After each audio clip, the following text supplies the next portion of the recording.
So what did we do last time? Okay, apart from that, of course you do it at your ease. What HAPs? And? Okay. Okay. What we'll do today is do some basic simple things on units. Okay. Well,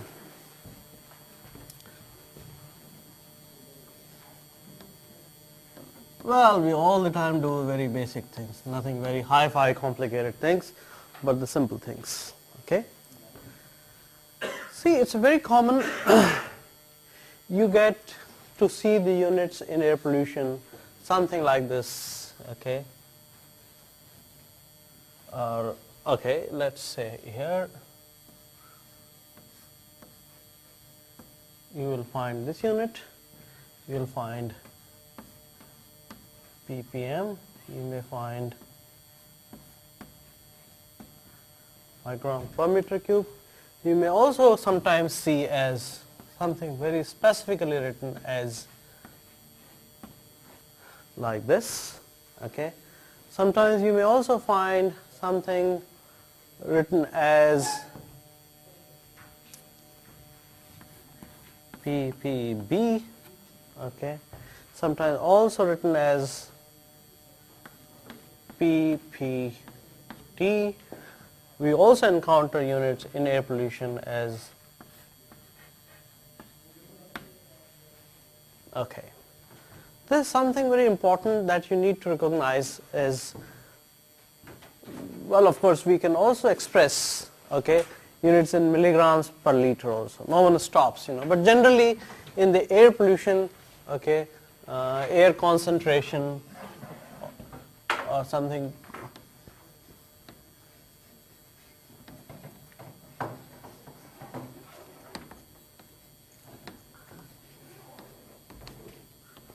okay. If I ask you ppm, you all know ppm, okay, parts per million. Is ppm really a unit? It's not a unit, in fact. It's just a ratio, isn't it?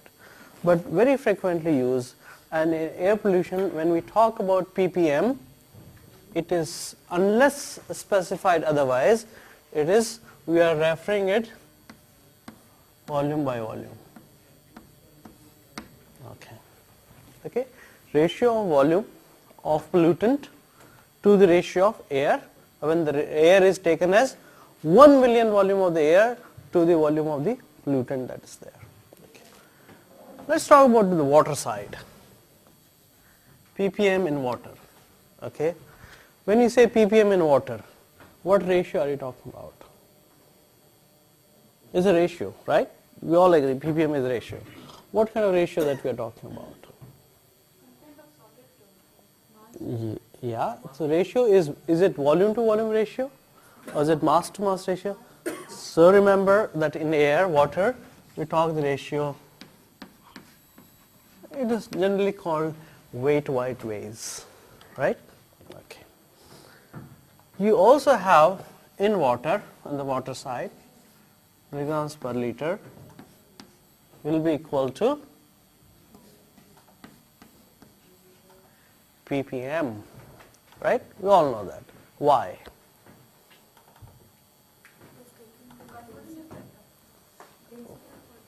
Density of water is 1000 watt, kilogram per meter cube, okay?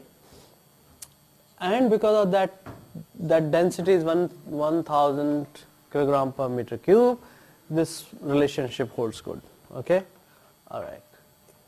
If I go with something similar, can I also say for the water or for the air, the ppm will be equal to milligrams per liter? No. So here, what we say here is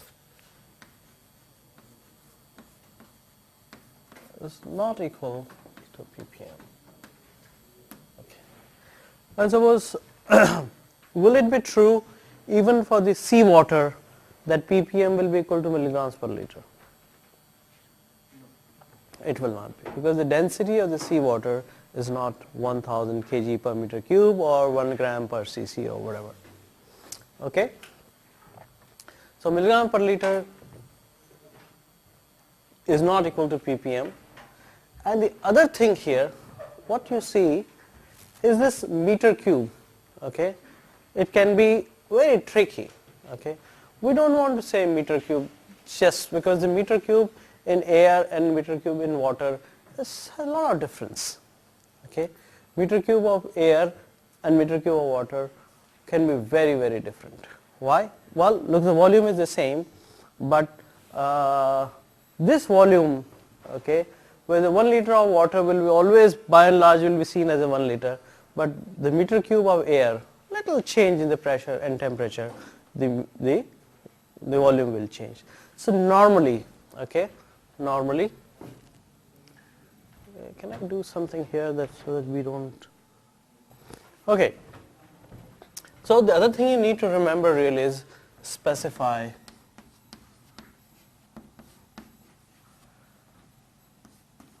pressure and temperature with volume. Okay, that's what we need to do. So generally it is a matter of practice. If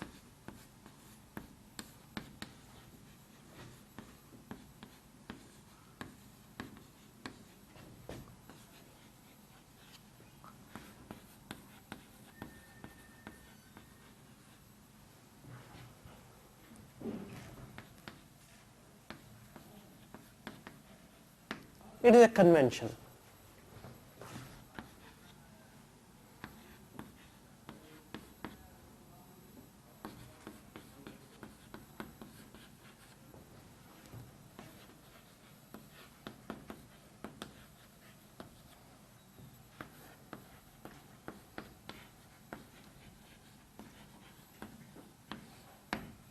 Just say meter cube, okay?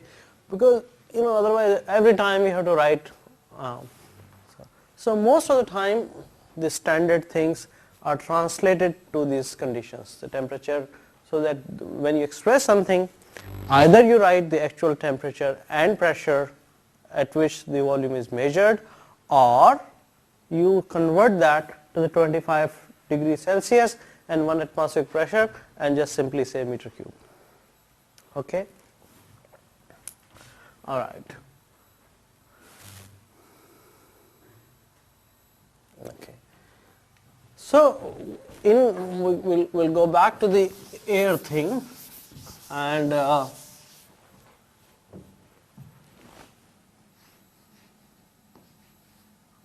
what we want to do in the process, derive a relation between this and ppm. Okay. Question for you: is the ppm concentration in ppm, does it, when I'm expressing the concentration in ppm, do I need to specify the volume, do I need to specify the temperature and pressure, or I don't need to specify? No. We don't have to specify. So we have the advantage in the ppm when we are expressing in ppm that we don't need to specify the pressure and temperature, because it is simply the ratio. The same pressure and temperature is applicable for the pollutant as well as for the air in which it is dispersed. Okay, so that is the advantage ppm have. But with the microgram per meter cube is, we are very familiar to understand the terminology mass per unit volume. So we need to derive some expression which is in 1 ppm, and I'll try to do that. Okay, so starting from here, 1 ppm equals to, okay, and in air we say ppm is volume to volume ratio. Okay, so then I said, okay, should I say what, 1 liter for example, okay, of the pollutant, some gas, okay, whatever that gas may be, divided by how much volume of air?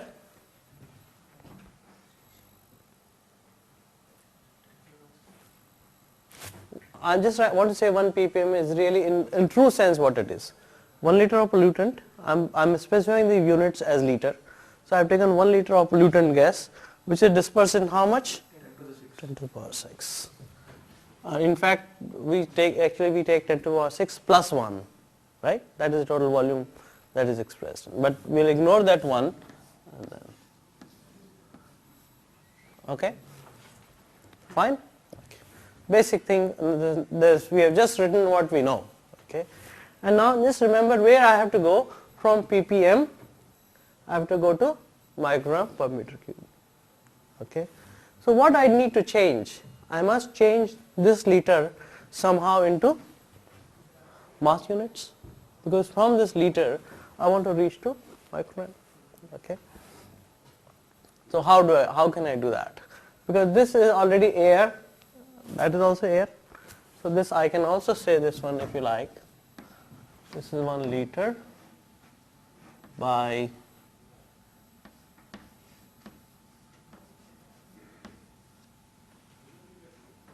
can I say that? Right, fair enough. Okay. Now let's see about the pollutant. So more or less I got the meter cube down there.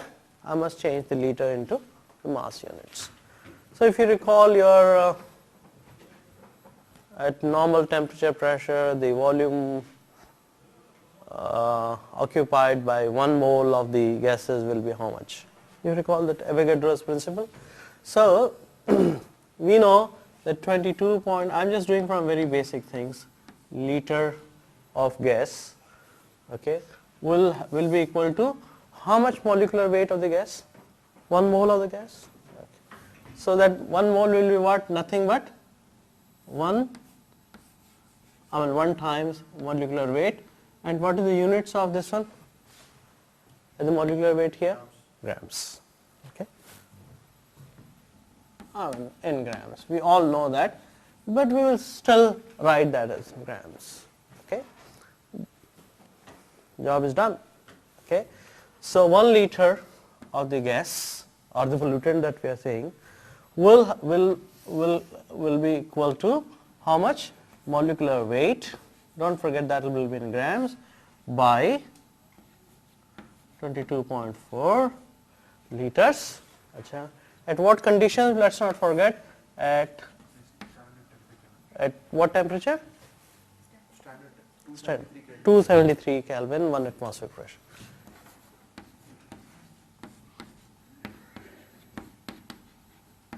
Okay, let's not forget. Let's go and replace this thing there. So 1 ppm equals to molecular weight, okay, which is in grams, don't forget, divided by 22.4, correct? You will point out if I make a mistake, okay, times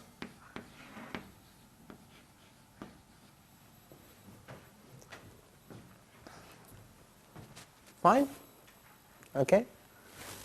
What do I want to get in micrograms? Okay, let's change this to micrograms. So this should be equal to become 10 to the power 6 grams to micrograms, molecular weight, divided by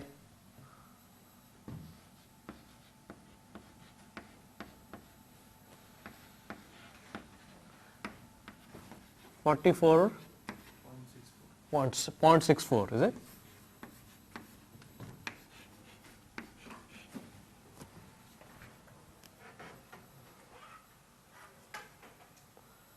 Anything else? Nothing, I guess, right? That's all? You've taken care of everything. Divide by 24 to 2 or 3. Okay, fine.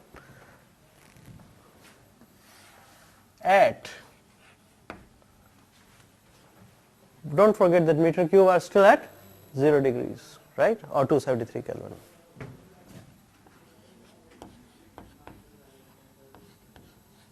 And 1 atmospheric pressure.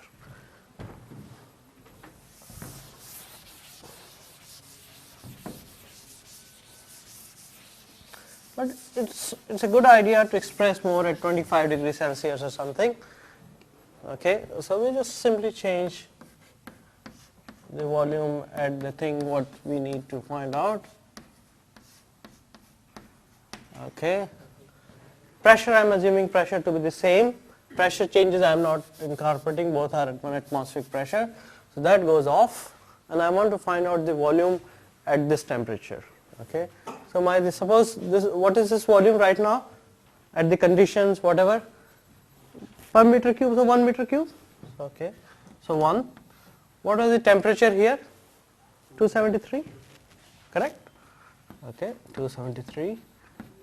V2 that I need to find out, okay, divided by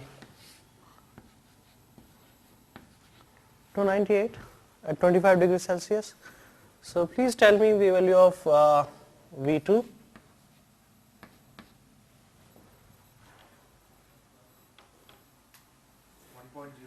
1.09. Alright, so what do I do here? To get the conditions at temperature like 298 Kelvin or 25 degrees Celsius, what I need to do is 1 ppm equals to 44.64 times the molecular weight divided by what? Because my new volume is not 1, but it is 1.09. Okay.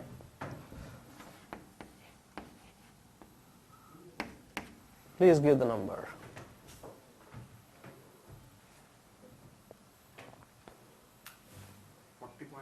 $40.95. 40.95 or 41. We will write 40.95, but you can always.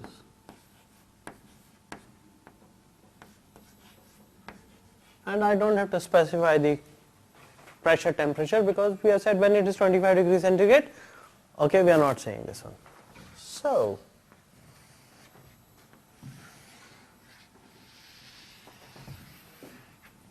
what we have done in this little 10-15 minutes, from very basic principles we have derived a relationship in the atmosphere for the gaseous pollutants. When the concentration is given in ppm, you can convert this into the microgram per meter cube and back and forth. We should not forget to write here.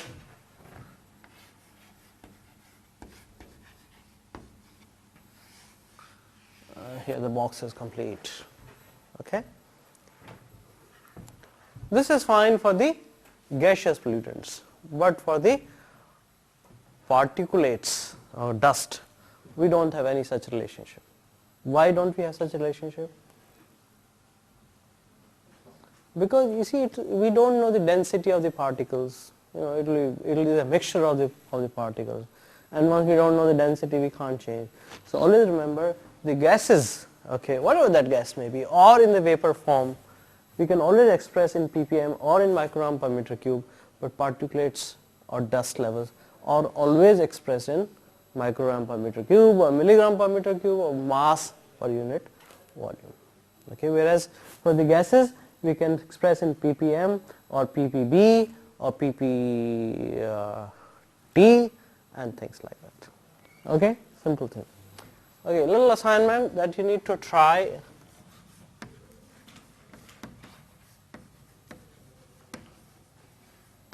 Okay, get the same relationship, okay, from the universal gas law. Okay. I will not use this thing in deriving this thing, okay, but you need to use this, the gas law, which we all understand, study from class 9th and 10th, and we need to get to the same thing. Okay, this you try and make sure that you are able to do this. Okay. Is there anything else which I want to talk about? Okay, maybe a small thing.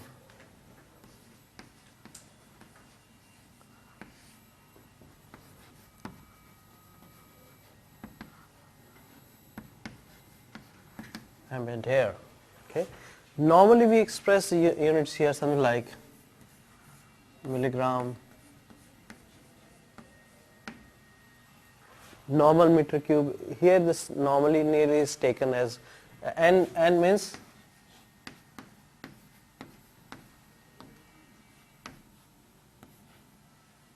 that is the temperature. Pressure is 1 atmospheric. You may find sometimes also like this. A stands for actual.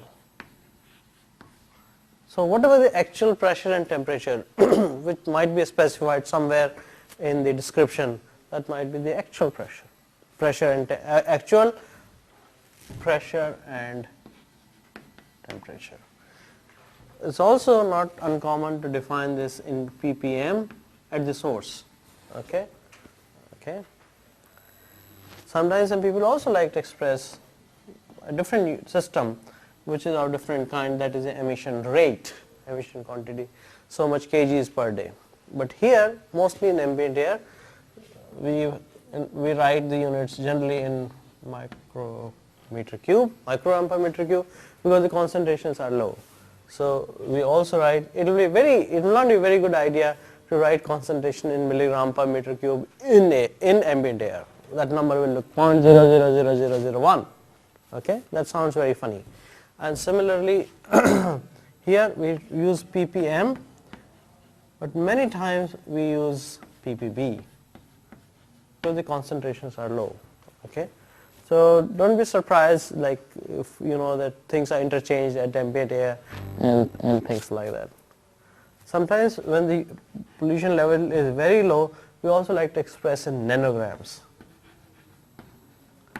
And remember, if this is not at 25 degrees Celsius, we will have to specify the pressure and temperature that we are talking about, because these are the very little fundamental things, but many people at many levels make such kind of mistake. Okay. Okay, this is another assignment number 3. Read the question. Okay, and you should do it. You should try it at your room or home or something like this. Let me see if everything is okay here. A power plant of 500 megawatt capacity burns 20 ton of coal per megawatt per day. Fine. During the burning process, the plant has the following information. Okay, the sulfur content in the coal is 0.5%, and then it is clearly specified weight what weighs. In the coal, composition is normally given in weight by weight basis. Okay, pressure in the stack will be slightly higher than the pressure that you encounter in the ambient air, that is 1.1. The stack exit velocity, the velocity through which the gases are coming out, is 15 meters per second. The diameter of the stack, so very big stack, 10 meters, huge diameter. Okay, a little bit more than normally it is provided. Okay, it's about 10 meters. Now you have to estimate SO2 emission in kg per day, in ppm, in milligrams per normal meter cube. Okay, just read this the same. There is no difference between this and this. Okay, assume complete combustion of sulfur compounds. Okay, there is another additional thing which is given. If the hydrogen content of the coal was 10%, again weight wide base, because the coal will have both carbon and hydrogen. Calculate the concentration in milligram meter cube also on dry basis. Okay, so this you should try this one out. Why, question you might ask it, what is so big thing to dry basis? Why dry basis? Why? Generally preferred things to do on dry basis. The reason for the dry basis is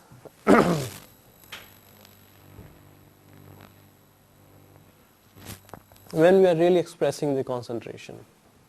So you have the milligram per meter cube, which this meter cube is from the exhaust or the process or combustion. Process exhaust plus water or moisture. And you see, this may, normally these things are fine, but this may really vary from coal to coal.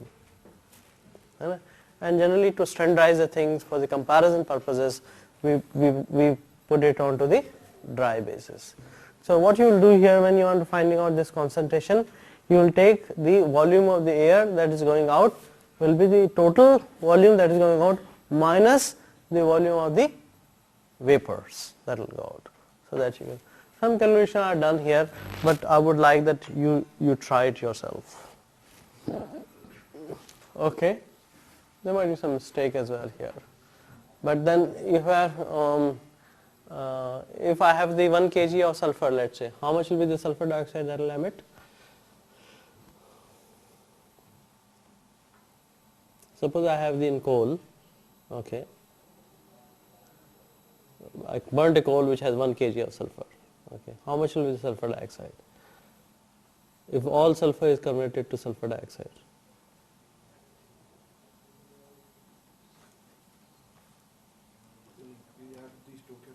Whatever, just do it quickly.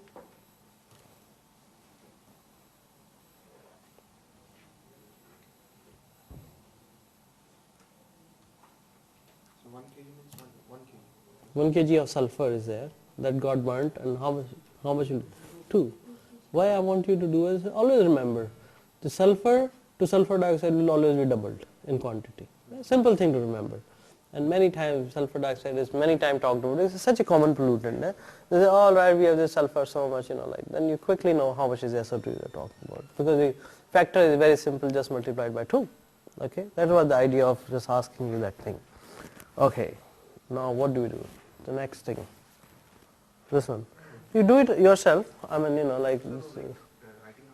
Yeah, that's fine. I mean, this because you write down, you can have a look also onto this thing, but I really want you to try it out yourself, so that you are a little bit practiced into the unit conversion and things like that.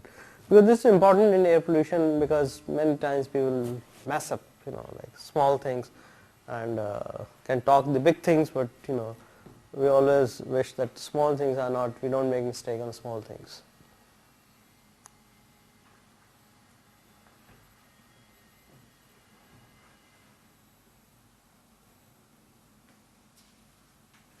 And this is typically, all numbers are typically true for about 500 megawatt plant. Okay, so you are really, the numbers you will get will be very realistic as to what you will find really in the stack and things like that. Okay, go further. Okay, now we are talking about we are entering into a new topic, and that will be, we are talking about particulate matter, and briefly write as PM. Okay, so some definitions.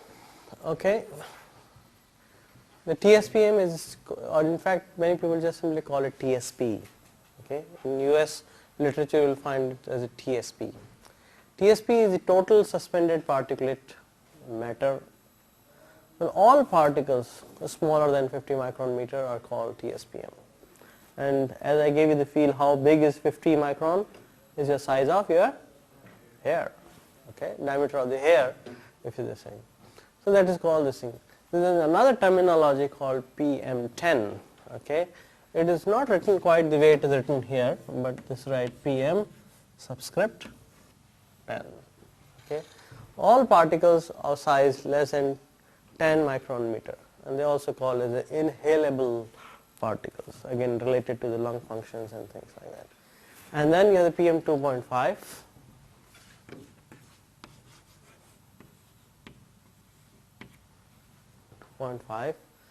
Then they are called all particles with less than or equal to 2.5 micron meter. It's called respirable particles or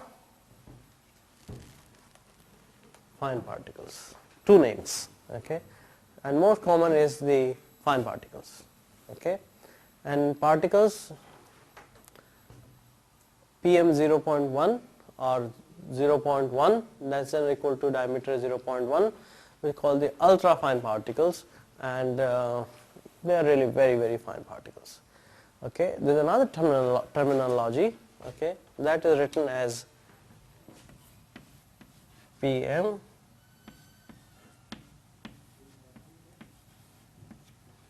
test 10-2.5. It means the particles of size less than 10 micrometer but bigger than 2.5, 2.5 or bigger. Okay, so that is what they call the coarse particles.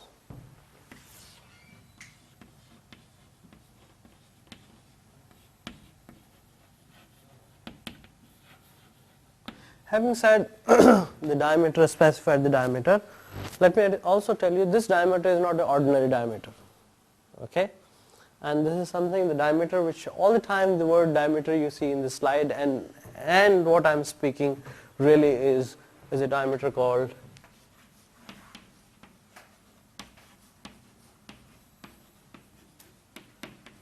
aerodynamic diameter, and we will see what this is in a moment.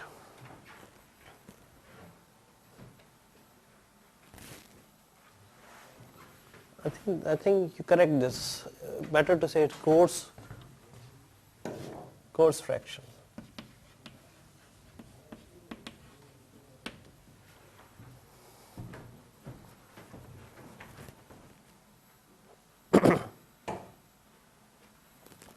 We want to discuss this. Okay. Want to discuss this. And I use the word aerodynamic diameter. See, the funny thing here is that particles emitted from air pollution sources and formed by the natural processes have a number of different shapes and densities as indicated in figure 1. See here, how do you define the diameter of these, or this for that matter? Okay, and if it is a hollow, okay, this might behave very differently in the atmosphere as opposed to a flake, okay, or a fiber, okay, or the condensation flock or the aggregate, which you may not be able to see as fine as this one. Okay, so we must standardize the whole thing to a particular thing, okay, and that's what is the aerodynamic diameter is, standardizing the things, okay, so that they will behave little they behave in a certain fashion if we can define the aerodynamic diameter, because depending on the aerodynamics.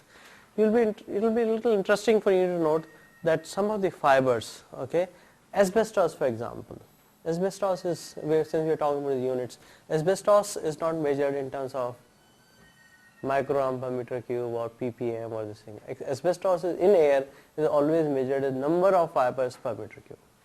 Okay, that's little interesting. So we want to define something very standard, okay, rather than like going by this one.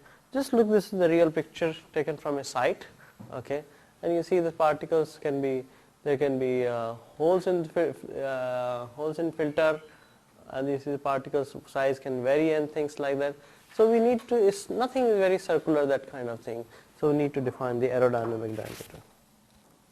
Okay, this is a little description that you see here, but I think quickly let's go through this. This is a very meaningful thing. That's what is the purposefully defining the particle size for spherical particles is easy, fine.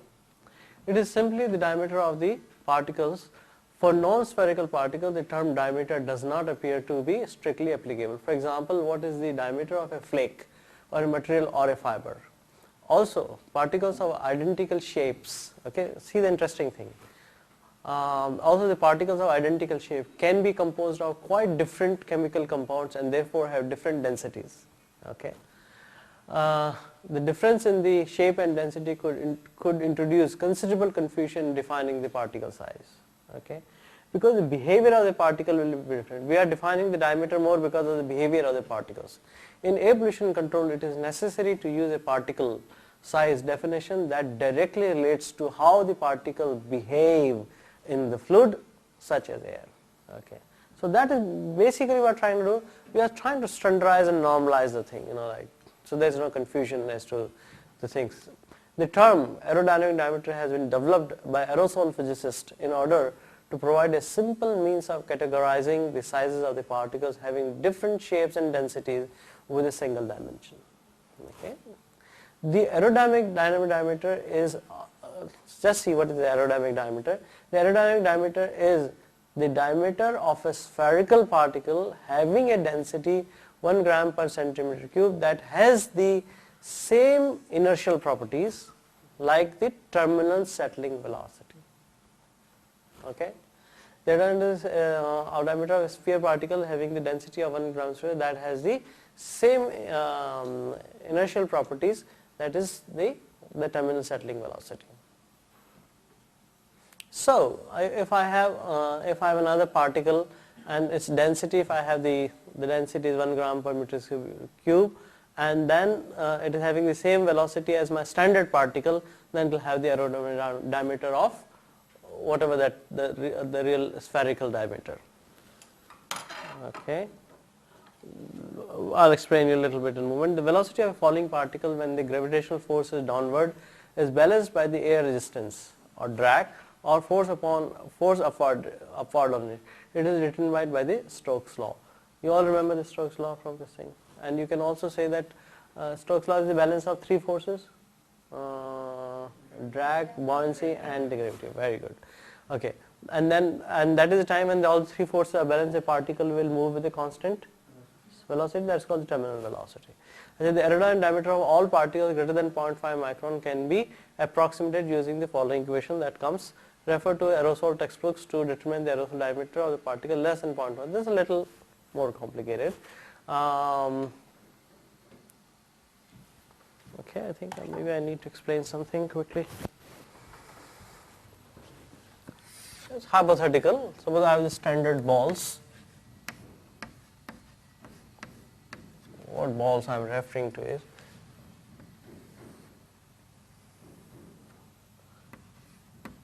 density is 1 gram per centimeter cube, and diameter is, let's say, diameter, I'm not giving you any units, but let's say diameter is 1, whatever the unit may be. Okay, I may have the same property, same thing. Okay, I may have another ball, same properties. Okay, it'll have some terminal velocity in the air, right? Okay, so suppose that velocity is, or let's say velocity is, terminal velocity is Vt1 here, the density is the same, dia is 2 and velocity is Vt2, and so on and so forth. Okay, correct? Okay. Now this is the standard thing which probably don't even exist. Okay, but I'll take my actual particle. I can take my actual particle. Okay, and then I can have, I will see that particle, if that particle had the velocity, the density. Now this is actual. Suppose I could see that how things will change for the particle. The density is 1 microgram per meter cube. That is fine. So it will give me some terminal velocity for this my actual particle. Then I can compare where this actual particle, terminal velocity is matching out of this one. So this diameter of my actual particle may look like it's, let's say, 3. Okay, I'm not giving the units. Okay, but I have to see what is its the terminal velocity and compare with this thing. Okay, okay, and then that will be my actual aerodynamic diameter. So in fact, a diameter which looks to you 3 micron meter, which you measure by some means, whatever, but that aerodynamic diameter may be more or less. Okay, so I think there's a next sheet that probably explains a little bit more. So normally people use this expression, but the other methods also. So to find out the aerodynamic the particle diameter, you find out the Stokes diameter. Okay, how can you find out the Stokes diameter?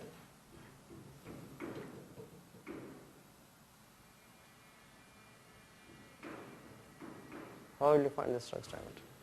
Let's say the particle density affects the motion of the particle through a fluid and is taken into the account in equation. The Stokes diameter of the particle, listen carefully, is the diameter of the sphere that has the same density and settling velocity as the particle.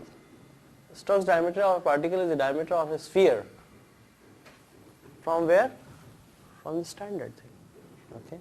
You are comparing with the standard, which has what?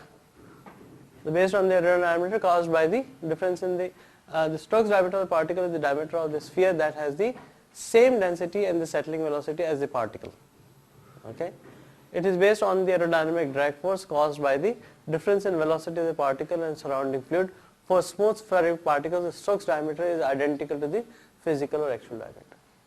Okay, so you can find out the Stokes diameter, and then you have the density of the particle. This is more like, this is obviously, you can see this is an empirical expression. This is not that one. So if you know the Stokes diameter of the particle and the density of the particle, then you can find out.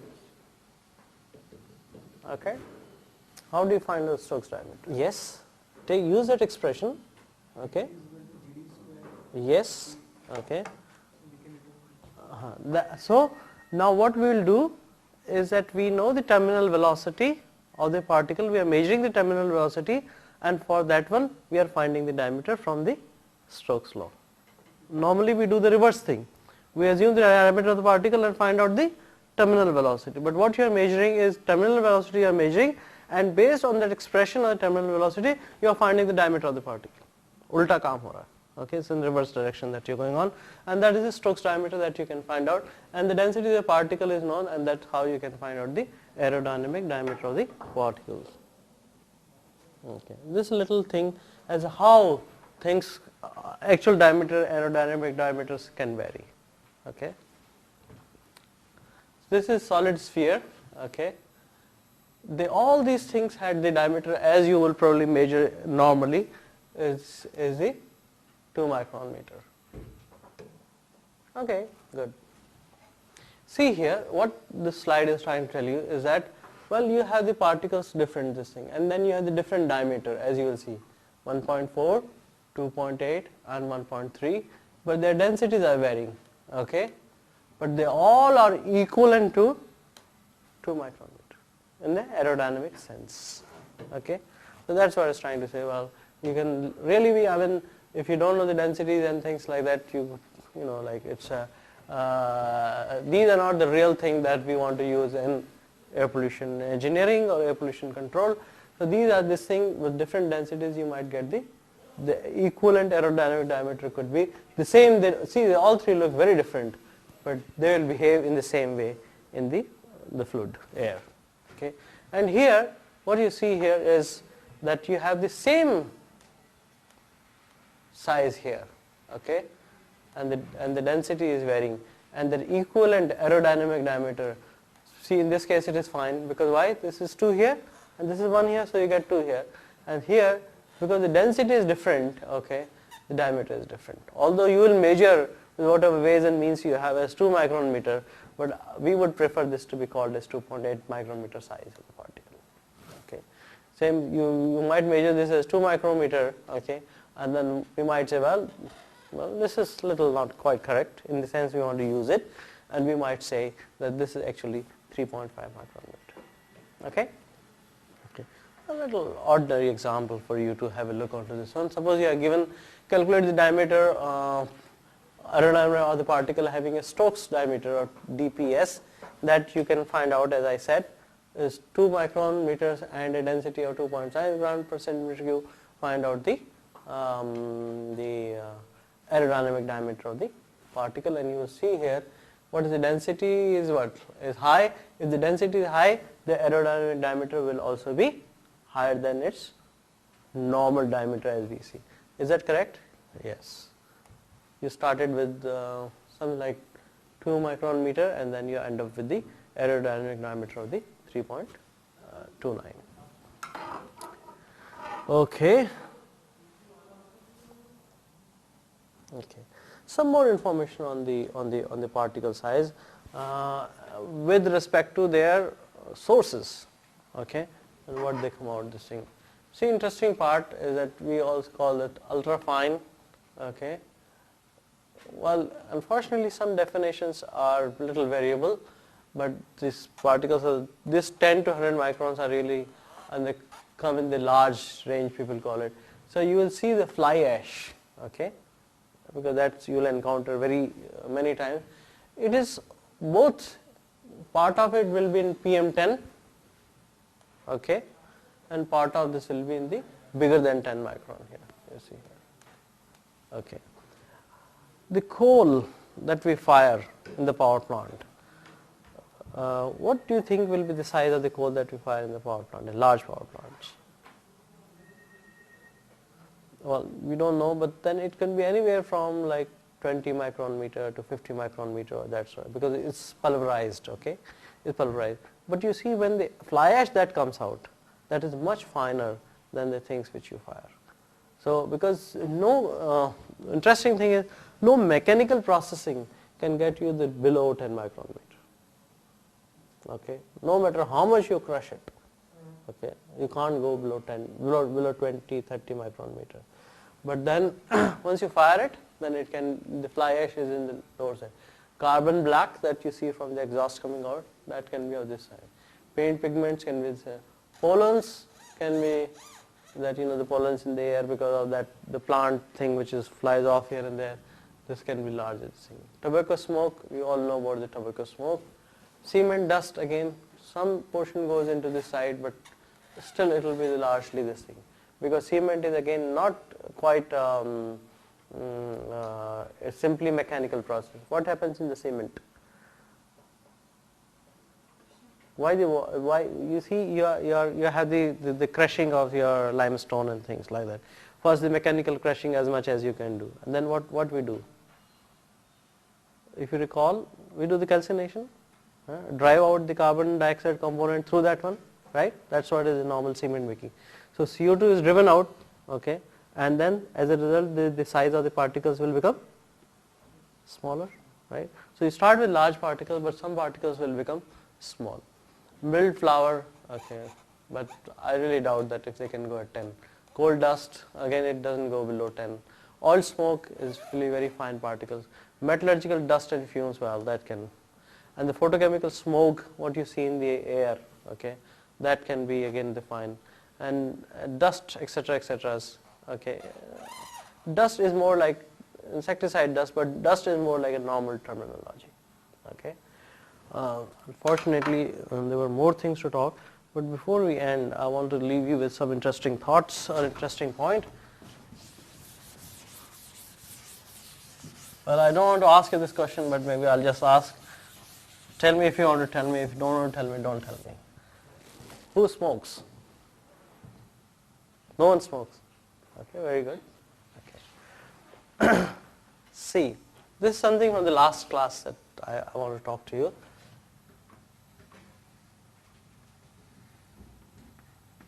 This is cigarette. All cigarette comes with filter, except the Charminar cigarette.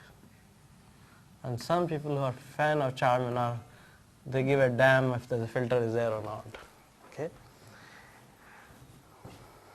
And this is what is a little fiery portion here.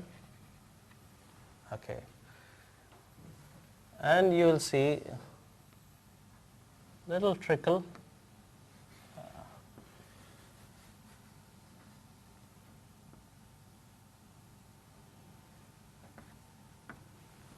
Okay. And this is a little which is like fire on the tip. Okay. What it signifies in the sense that what we did in the last class.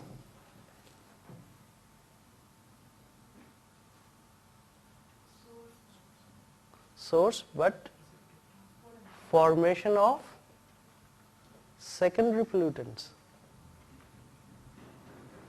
See here, when you really, you lit up the cigarette and you will find there is nothing.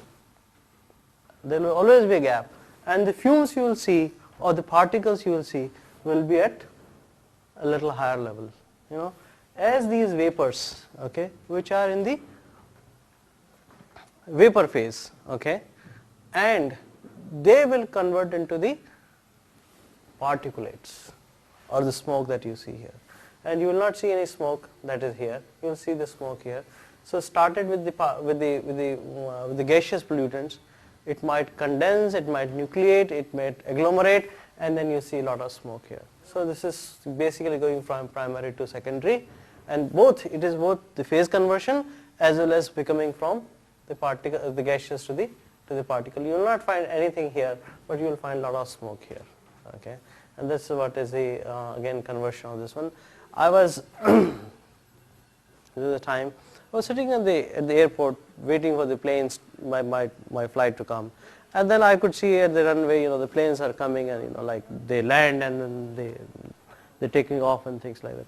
Every time, like because it was a big screen, I could see that every time the plane was landing, as soon as they will hit the wheels or the tires will hit to this thing, there used to be smoke, there used to be dust, and I always used to think that it's a dust that is coming out. And I said, well, maybe the runway is dirty and things like that. There's some dust which is there on the road that goes out.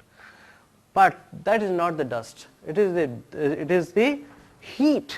The tires, as they hit to the ground and the brakes are applied, it is the tires, the high temperature, the volatile components or this thing that comes out, and it goes a little up, and then you see the smoke. And you will not see the smoke at the runway. And you go a little up, and then there's a smoke. There's a puff of smoke that is going out. So again, that is some kind of secondary particles are formed, and that's how the volatile components of the tire, it slowly goes off from there. And it's because of the heat, it hits the ground, and then as it, suppose these are the tires, as it hits to the runway, and you will see the smoke, not here,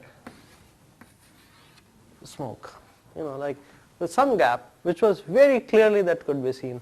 And then I remembered this example, and I said, well, this is not the dust on the runway that is causing the smoke or something. And it is not very small. Like I must be something like maybe 400 meters, 300 meters, and I could clearly see that smoke coming out. Like the organics or the volatile compounds which are part of the tire, and that goes in this thing. And this is still a matter of investigation, and people do a lot of studies, and then they're trying to see, well, this is the non-exhaust emissions. People talk about this. Maybe we'll have the time to talk about that. Just this is a small thing. Observe the cigarette if you can observe, and you will see that this is what is happening. And then you'll find a gap here. Okay, we'll stop here.